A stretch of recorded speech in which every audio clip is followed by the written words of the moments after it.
আসসালামু আলাইকুম রহমতুল্লাহ। সবাই কেমন আছেন? আশা করি অনেক ভালো আছেন।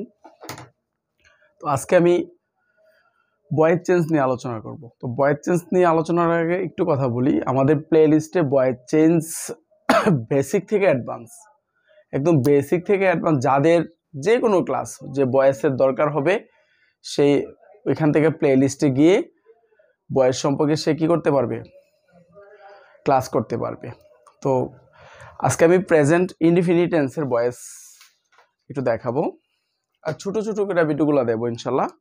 তো দেখেন প্রেজেন্ট ইনডিফিনিট টেন্স এর ভয়েস দেখেন, হি ইটস রাইস, এটাকে প্যাসিভ, এটা আছে অ্যাক্টিভ, এটাকে প্যাসিভ করতে হবে। এটা আমরা হি ইটস রাইস, তাহলে দেখেন ভয়েস করতে হলে আপনাকে কি কি জিনিস লাগে?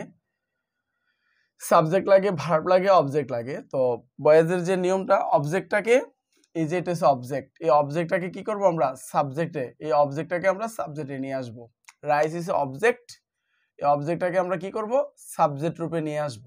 তাহলে দেখেন রাইস, তারপরে কি এখানে বি ভার্ব বসবে। তো প্রেজেন্ট ইনডিফিনিট টেন্সের প্রেজেন্ট ইনডিফিনিট টেন্সে এম, ইজ, আর, এই তিনটা বি ভার্বের থেকে যে কোনো একটা ভার্ব বসবে। এম, ইজ, আর, যে কোনো একটা বসবে। তাহলে দেখেন রাইসের সাথে কখনো এম যায় না, আরও যায় না, রাইসের সাথে ইজ যায়, রাইস ইজ। আর কেন যায়? Rice is a third person singular number, rice is a third person singular number, এই কারণে ইজ হয়েছে, রাইস ইজ। তারপরে কি আমরা তো কি করলাম, যে অবজেক্টের সাবজেক্ট নিয়ে আসলাম, তারপরে একটা ভার্ব দিলাম, তারপরে ভার্বের 3 নাম্বার ফর্ম, মানে ভার্বের পাস্ট পার্টিসিপল ফর্ম। তাহলে দেখেন এখানে ইট হইছে ভার্ব, ইটস হইছে present indefinite tense third person singular number হলে ভার্বের শেষে এস বাই এস যুক্ত হয়, আপনারা জানেন। তাহলে দেখেন ইট, এইট, ইটেন, ইটেন, তারপরে দিতে হবে প্রিপজিশন বাই টু, অনেকগুলো জিনিস আছে। তাহলে আমরা এখানে বাই হবে বাই, আর হি, হি থাকলে কি হবে বলেন তো? হিম, হি থাকলে কি হবে? হিম। দেখেন সেম এইটাও আমরা এইভাবেই করব। এই যে দেখেন এটা অবজেক্ট, এটাকে আমরা সাবজেক্ট রূপে নিয়ে আসবো। কাইট, তাহলে কাইট না কিন্তু কাইটস আছে, বলেন কাইটস। কাইট মানে ঘুড়ি, অনেকগুলা ঘুড়িকে বোঝানো হয়েছে। তাহলে এবার আপনারা বলেন এটা কি সিঙ্গুলার না প্লুরাল? বলেন। অবশ্যই এটা প্লুরাল। তো প্লুরাল হইলে প্লুরাল ভার্ব হচ্ছে আর, প্লুরাল ভার্ব কি? আর। তাহলে এখানে কিন্তু শুধু কাইট হইলে তাহলে ইজ হইতো, কাইট হইলে ইজ হইতো, না কাইটস, এই কারণে এখানে কি হইলো? আর। Kites are. এই মেকের পাস্ট পার্টিসিপল ফর্ম হচ্ছে মেড, মেড প্রিপজিশন বাই, তারপরে দে থাকলে কি হবে বলেন? দেম, দে থাকলে কি হবে? দেম।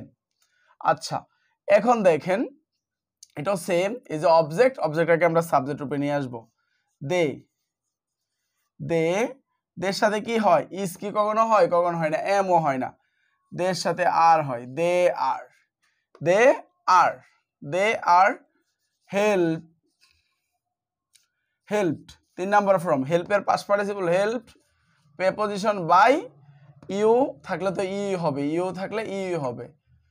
আচ্ছা দেখেন একদম সহজ, কিন্তু অবজেক্টটাকে সাবজেক্টের উপর নিয়ে আসলাম, তারপরে বি ভার্ব বসাইলাম, এম, ইজ, আর, যেখানে যা লাগে, তারপরে ভার্বের পাস্ট পার্টিসিপল ফর্ম, তারপরে কি সাবজেক্টটাকে আবার অবজেক্টে রূপান্তর করে, একদম ইজি ব্যাপার। দেখেন এখানে কি আছে বলেন তো? মি, মি থাকলে কি হবে বলেন তো? I, I. এবার দেখেন আয়ের সাথে কখনো ইজ দেখছেন হইছে? আয়ের সাথে কখনো আরও হয় না, তো আয়ের সাথে এম হয়। বলেন আয়ের সাথে কি হয়? আপনারা কিন্তু সবই বুঝতে পারতেছেন আশা করি। আয়ের সাথে এম হয়, তাহলে আয়ের সাথে যদি এম হয় তাহলে ভার্বের কলস, অত ডাকা, তাহলে কল, কল্ড। দেখেন তারপরে প্রিপজিশন বাই, হি থাকলে কি হবে বলেন তো? হিম, হি থাকলে কি হবে? হিম, হয়ে গেল। এবার দেখেন এই একটা ভয়েসে আছেন, এটাতে আপনারা অনেকেই ভুল করেন। দেখেন অবজেক্ট হচ্ছে এ কাউ, যে অবজেক্টটা নিয়ে আসলাম আমরা, এ কাউ, এ কাউ। তাহলে এখানে দেন হ্যাভ আছে, এই হ্যাভটা কিন্তু ভার্ব, হ্যাভ হইছে উই হ্যাভ, আমার আছে এ কাউ, একটি গরু। তাহলে হ্যাভের পাস্ট পার্টিসিপল হ্যাড। দেখেন তাহলে এখানে কি দিবেন? অবশ্যই ইজ। এখানে আপনারা ইজটা দেন নাই, ইজ হ্যাড বাই, উই থাকলে কি হবে বলেন তো? আস, উই থাকলে কি হবে? আস। এবার দেখেন ডাবল অবজেক্ট মিও আছে ইংলিশও আছে, আমরা পূর্ব এই ধরনের একটা উদাহরণ দিয়েছিলাম। তাহলে এবার দেখেন আমরা যেহেতু মি দিয়ে করেছি আই হয়েছে, এবার ইংলিশটা দিয়ে করি। মি হইলে আই হইতো, আই এর সাথে এম হইতো, তো ইংলিশ। দেখেন এইটা কিন্তু একটু বেশি আসে, English is, teacher past participle taught, taught. তারপর যে অবজেক্টটা বাকি থাকবে এই অবজেক্টটা লিখবেন, তারপরে প্রিপোজিশন একটা বাই দিবেন, হি থাকলে কি দিবেন বলেন তো, হিম। দেখেন বুঝতে পারছেন কি না? আসলে আমি একটু একটু করে একটু তাড়াতাড়ি করার চেষ্টা করতেছি যাতে আমাদের ভিডিওগুলো ছোট হয়। তো এইভাবে আমরা প্রত্যেকটা একদম ছোট লেভেল থেকে একদম ল লেভেল থেকে ভয়েস প্লে লিস্টে গেলে আপনারা সকল ধরনের ভয়েস পাবেন। তো আপনারা পার্ট 1 পার্ট 2 পার্ট 3 করে এইভাবে আমরা সাজাবো।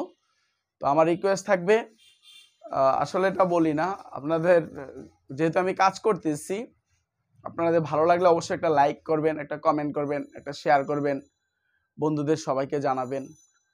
সেই প্রত্যাশা রেখেই আজকের ক্লাস এখানে শেষ করলাম। আসসালামু আলাইকুম রহমতুল্লাহ।